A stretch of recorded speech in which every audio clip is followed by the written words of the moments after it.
The year is 1954. In a clearing in the Congo Basin, a paleontologist named Dr. Eleanor Vance kneels not to dig for bones but to sketch a living, breathing creature. It is a bipedal dinosaur, nearly 3 meters tall, its body covered in intricate iridescent feathers that shimmer like oil on water. It watches her with a calm, intelligent gaze, one clawed hand holding a polished wooden tool. The asteroid never came.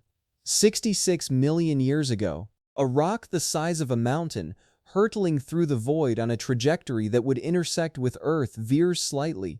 A gravitational nudge from a passing comet, a minute shift in cosmic alignment. It misses. It sails past, a silent dark shadow brushing the edge of the atmosphere before continuing into the endless night. The Chicxulub impact never happens. There is no firestorm, no nuclear winter, no great dying. The reign of the dinosaurs does not end. It simply continues. And so the world turns, but on a different axis. The first million years are a whisper in deep time. The forests recover from the lesser volcanic turmoil of the era, but they are forests dominated by giants. Mammals, those small furry creatures scurrying in the undergrowth, remain just that. They are clever, adaptable, but they live in a world of titans. They are the rats, the foxes, the raccoons of this age, never the kings. The niches for large-bodied intelligence are already filled. The dinosaurs evolve. Picture a world where the dominant lineage is not primate but avian. From the agile, intelligent troodontids and the resourceful dromaeosaurs, new forms emerge. Over tens of millions of years, the trend toward larger brains, observed in some late Cretaceous species, accelerates. Feathers, once for insulation or display, become sophisticated tools for communication. Complex patterns signal social status, emotional state, even rudimentary maps. Hands with 3 flexible fingers and a deadly claw grow more dexterous. The opposable thumb never evolves, but a synergy between the first and second digits allows for precision grip. They become tool users. By the time the first glaciers of the Pleistocene begin to form in the north, the Earth has 2 intelligent species, not one. In the temperate forests of what we would call North America, a species descended from troodontids thrives. They call themselves, in a language of clicks, whistles, and modulated feather rustling, the **K***. They are slender, built for running and climbing, their feathers a practical camouflage of grays and browns with vibrant red throat patches for speaking. Their settlements are not cities of stone, but vast living structures. They cultivate specific fast-growing trees, guiding their growth with braces and ties into interconnected canopy homes, bridges, and observation towers. Their architecture is arboreal, their world is vertical. Meanwhile, in the dense jungles and floodplains of Africa and South America, another lineage rises from the parrot-like, robust oviraptorosaurs. They are the **Mumbok**, stockier, stronger, with powerful legs and arms suited for digging and manipulating heavy objects. Their feathers are shorter, more like dense fur, often decorated with paints made from clay and berry juice. They are master terraformers. They create elaborate irrigation systems, redirecting streams to nourish vast root farm plots where they cultivate giant tubers and fungi. Their homes are excavated into hillsides or built from mud bricks, cool and sheltered from the equatorial sun. Humans, or rather the hominids, still exist. Our ancestors walk the earth, but they walk in the shadow of the **Kthra** and the **Mumbok**. There is no unopposed expansion out of Africa, no mastery of fire leading to dominion over all creatures.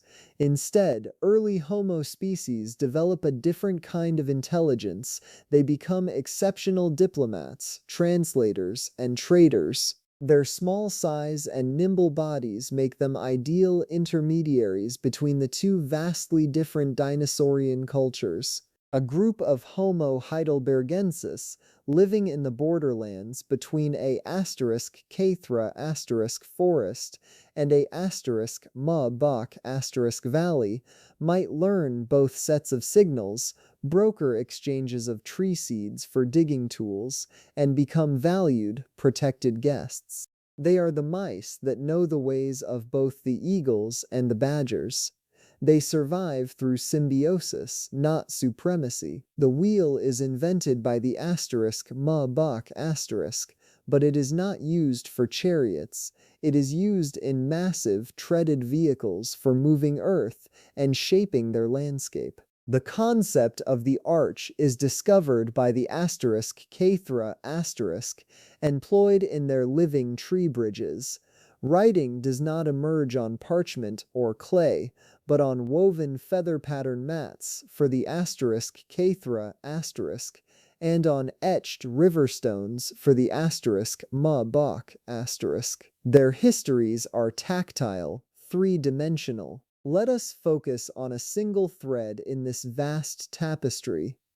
The year is equivalent to our 12th century. In a *Cathra* forest settlement in the Mississippi Basin, a young individual named Takai is undergoing a rite of passage. Takai must climb to the very top of the sentinel tree, the oldest guided growth structure in the community, and observe the migration of the great winged reptiles, the descendants of pterosaurs that still rule the skies. From that vantage, they are also to map the smoke patterns from the *Mefbach* lands to the west, learning to read the signs of their agricultural cycles.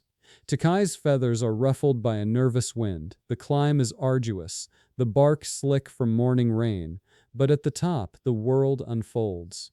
To the east, the endless green canopy of the *Coarthra*, dotted with the soft bioluminescent lanterns of night fungi they cultivate.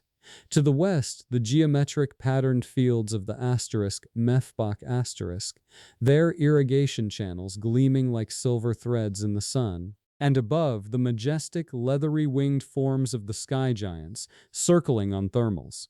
Takai does not feel like a master of this world. They feel like a part of it, a node in a vast living network. Their intelligence is not for conquest, but for integration.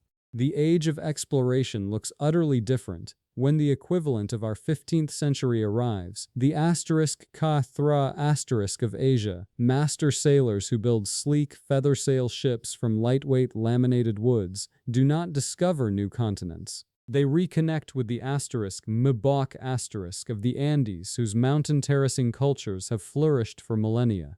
The exchange is profound. The *Cathra* bring their knowledge of astronomy calculated from their high arboreal observatories. The *Mebach* share their profound understanding of geology and soil chemistry. Together they chart the world not as empty lands to claim, but as a complex, interconnected biome to understand. Their maps are not political, but ecological. The Industrial Revolution is not driven by coal and steel, but by biology and subtle mechanics. The *Cathra* develop advanced plant husbandry, creating tree species that produce natural polymers, resins that harden like plastics, and vines that act as living cables. The *Mebach*, perfect hydraulic engineering and sonic geology, using tuned vibrations to shape rock and direct water flow with minimal effort.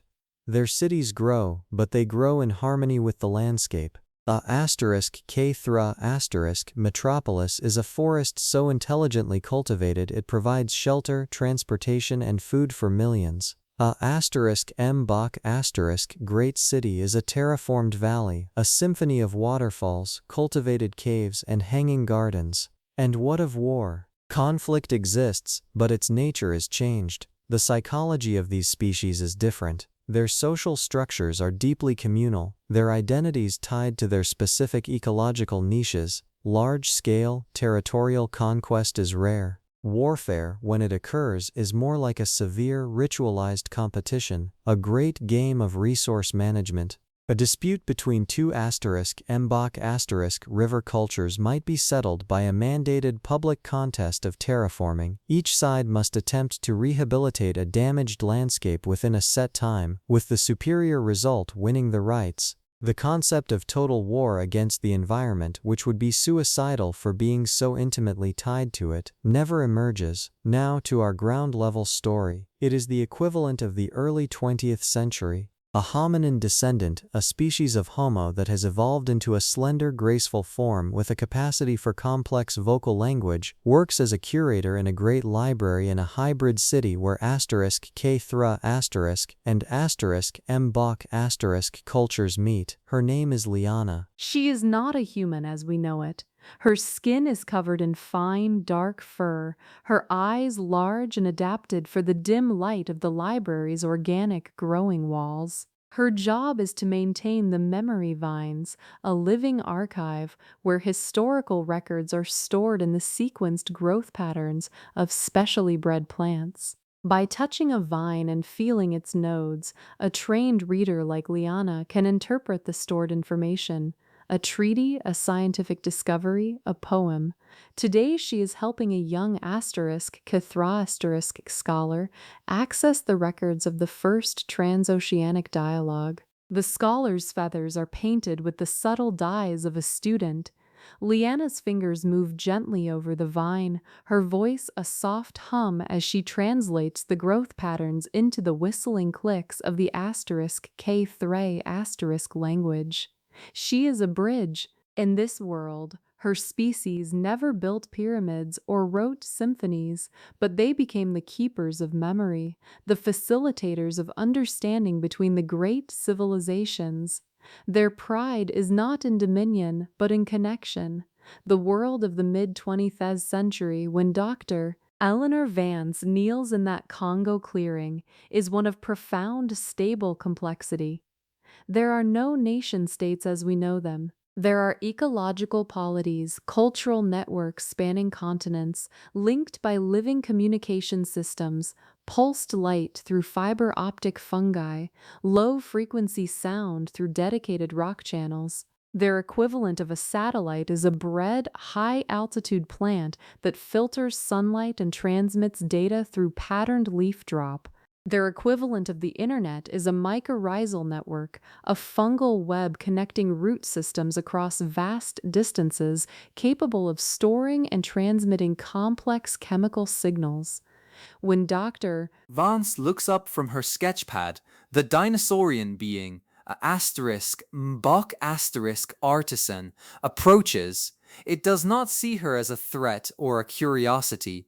It sees her as a small, clever mammal from a far-off ecological polity. It offers her a drink of water from a beautifully carved gourd, a gesture of universal hospitality. The moment is not one of first contact between human and alien. It is a meeting between two intelligent species from the same planet, whose paths diverged 66 million years ago, and who have, for the most part, learned to share their world. The decades that follow are not a story of colonization or cultural shock, but of integration. Human scientists learn to communicate, to share concepts. They bring their unique mammal-centric perspective on mathematics and abstract philosophy. The dinosaurian cultures share their unparalleled understanding of biomimetics and systems ecology. Together, they face challenges, climate shifts, resource management, as a planetary collective, not as competing tribes. The final image is not of a city of gleaming metal and glass, but of a mountain valley at dusk. *Mbok* terraformed community glows with soft geothermal light from harnessed hot springs. Above it, in the towering sequoia-like structures of a *Kthra* settlement, bioluminescent patterns dance like a silent, living symphony.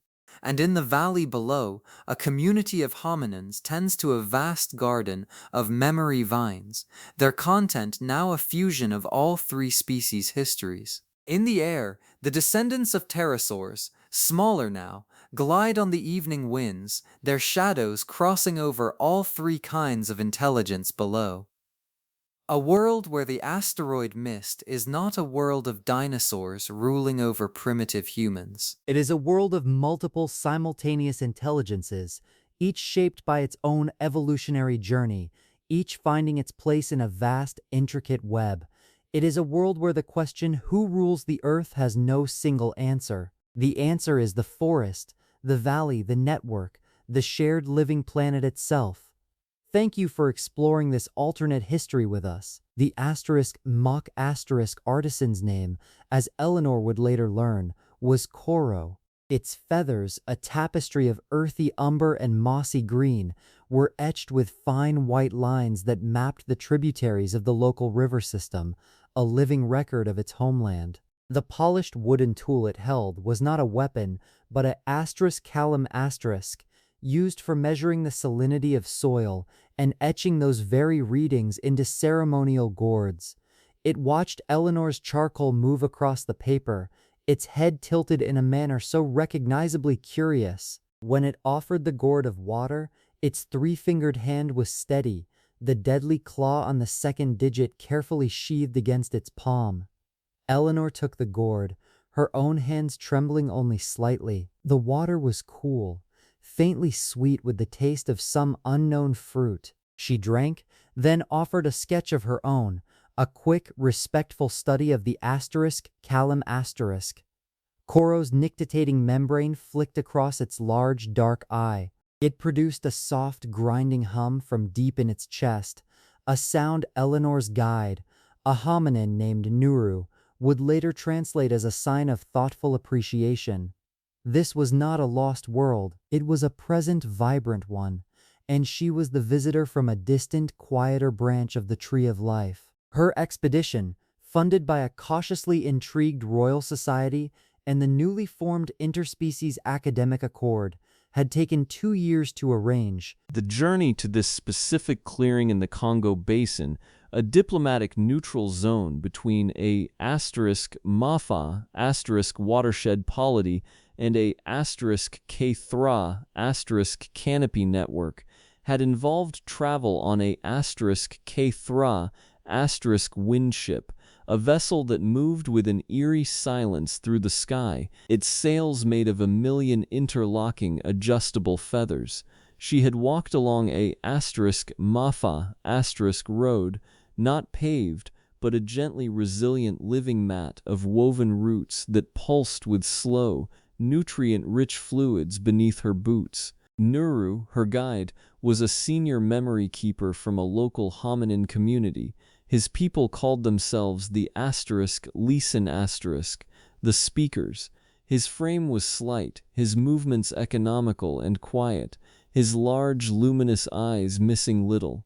He wore a simple tunic woven from a kind of bamboo silk, and around his neck hung a small, porous stone on a cord. When he spoke to her in careful, melodic English, or whistled and clicked to a passing *K-Thra messenger, or tapped a complex rhythm on a resonant root node to send a query to the *Mafa*, he seemed less a translator and more a conductor of symphonies of meaning. Koro is a soil shaper of the seventh confluence, Nuru whispered, his voice blending with the humid buzz of the clearing. The patterns on its feathers, they are its life's work. It is here studying the cross-pollination of fungi between the valley and the lower canopy. Your interest in its form is noted. It asks if your people also record history in their bodies. Eleanor looked at her own hands, pale and lined. In a way, she said, we write it down, in books. Nuru conveyed this. Koro made a series of short, flute-like notes, and gestured with its Kalim toward the towering trees at the clearing's edge.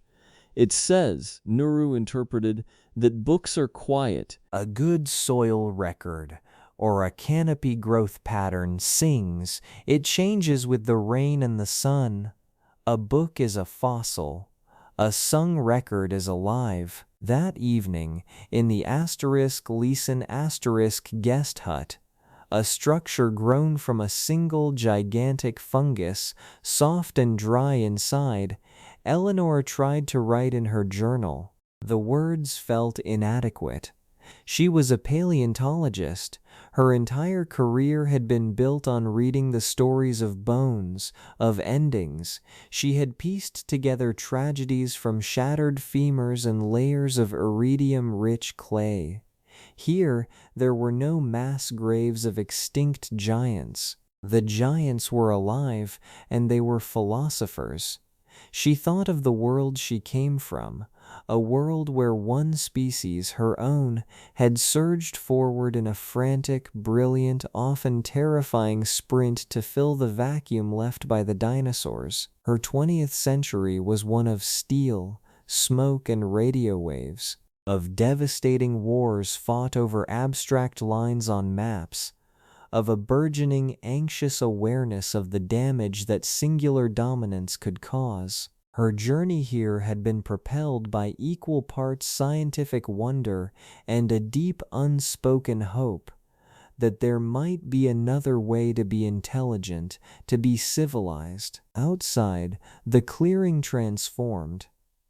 The *Chicxulub lantern fungi in the high branches ignited with a soft blue-green bioluminescence. In the *Amustmork outpost across the stream, geothermal stones set into the pathways began to emit a gentle orange glow, heating the night air slightly. The sounds were a layered tapestry. The rhythmic tectonic thrum of a *Amustmork deep earth listener, monitoring subterranean shifts, the complex rustling chorus as *K in the canopy settled for the night, their feather language softening to a whisper, the melodic calls of the *Leeson night watch, echoing through the fungal stalks. It was a world that had never known silence. It had never needed to. Over the following weeks, Eleanor learned by immersion. She learned that the *K3 measured time in growth rings and migratory cycles, their calendar a spiraling, three-dimensional model made of layered wood. She learned that the *Kmebok concept of wealth was tied to water security and soil fertility. Their most heated disputes were resolved in courts of hydrological engineering. She witnessed a competition between two *Kmebok artisan clans. Each was given a plot of barren, clay-heavy earth, and over 3 days, using only selected microbes, mineral powders, and carefully engineered irrigation, they raced to create a thriving miniature ecosystem. The winner was not cheered but studied, its methods immediately incorporated into the communal knowledge web. She spent days in a *K3 library, which was not a building but a designated ancient grove. Knowledge was stored in the specific branching patterns of trees, in the scent codes released by certain flowers, in the dance of insects they cultivated to pollinate specific memory orchids. A scholar, by tending the tree, by pruning a branch here or encouraging a vine there, could actually grow a new theorem or a historical account into the living archive. History here was not static. It was pruned, grafted, and sometimes allowed to fade if it no longer bore fruit for the present. One afternoon, Nuru took her to the heart of the Leeson community's memory garden. It was a place of profound quiet, filled with what looked like slender, silver-barked trees. But as she drew closer, she saw they were not trees at all, but enormous, woody vines climbing purposefully up sculpted frames. Each vine was thick with nodes and whorls. "These are the vines of shared breath," Nuru said, his voice reverent. He placed his hand on a node. "This one holds the account of the first meeting between the *K3 windship explorers and the *Mbok* of the Great Mountains. It is not one record, but 3. He moved her hand to the vine. At first she felt only rough bark. Then, as she stilled her breathing, she sensed it.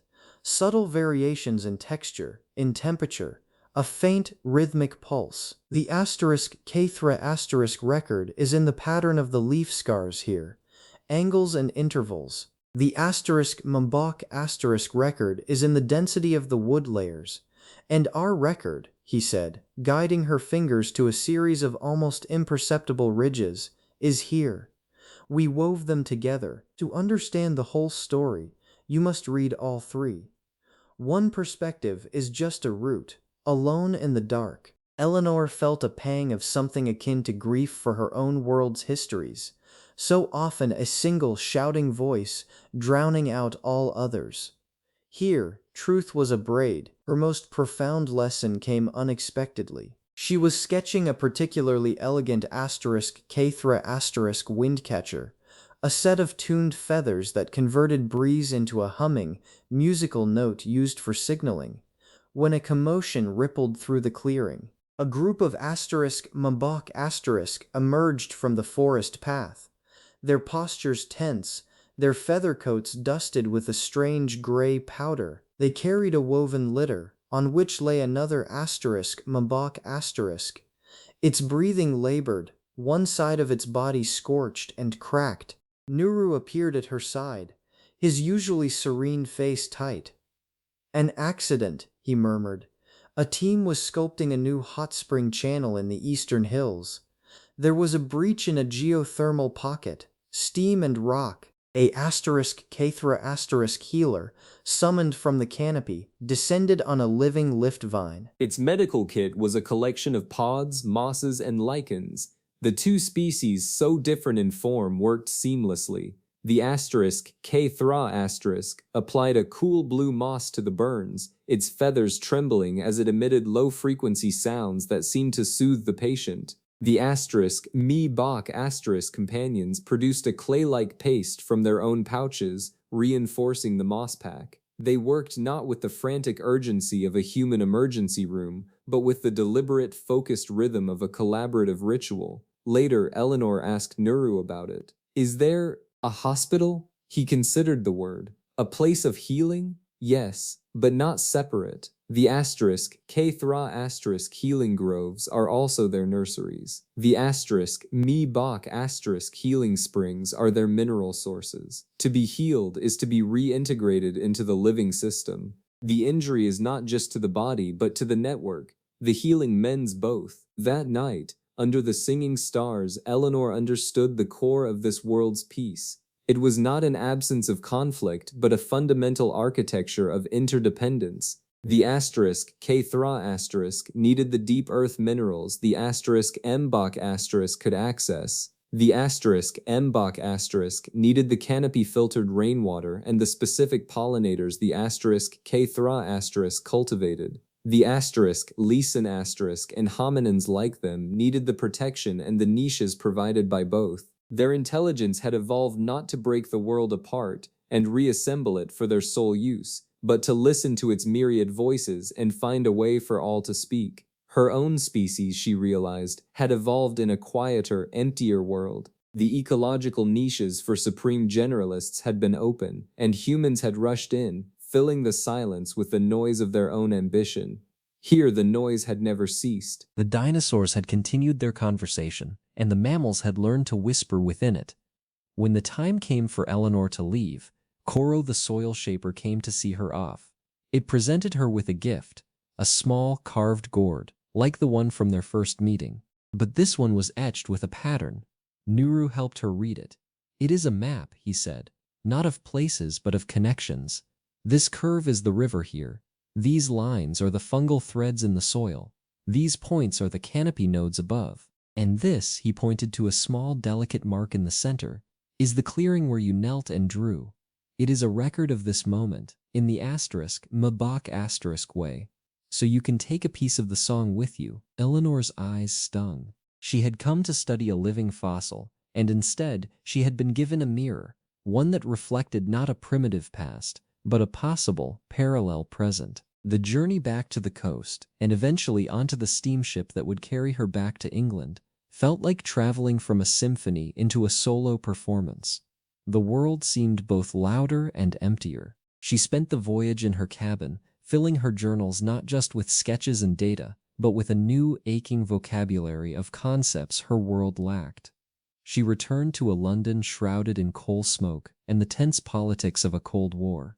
Her report to the Royal Society was a sensation, but it was also met with profound bewilderment. She spoke of civilizations with no standing armies, of technologies that were grown rather than built, of history as a chorus rather than a monologue. Some called it a utopian fantasy, others a scientific revelation of the highest order. Eleanor knew it was neither. It was simply a report from another path their planet had taken. In the quiet of her Cambridge study, the gourd from Coro sat on her desk. On some mornings, when the light hit it just right, the etched lines seemed to shimmer, and she could almost hear the hum of the clearing, the rustle of intelligent feathers, the deep grounding thrum of a world that had never been broken. Her life's work changed. She became an advocate not for digging up the past, but for learning from a living alternative. She wrote, she lectured, she argued that intelligence did not have to mean domination, that progress did not have to mean estrangement from the living world. Her voice was often a lonely one in the clamor of the mid-20th century, a century hurtling toward moonshots and nuclear brinkmanship.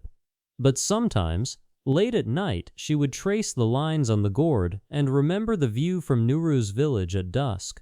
The triple-layered civilization, the soft glow of the *Mabalk* valleys, the dancing lights of the *Clar* canopy, the gentle, tending fires of the *Lisun* in the memory garden below, and soaring above them all, the timeless, graceful shadows of the great-winged ones who had witnessed the asteroid's near miss and the entire, uninterrupted, interwoven song that followed. It was a world where the question of who ruled the earth had been answered by the forest, the valley, and the network. A world that had never needed to be conquered because it had always been profoundly and irrevocably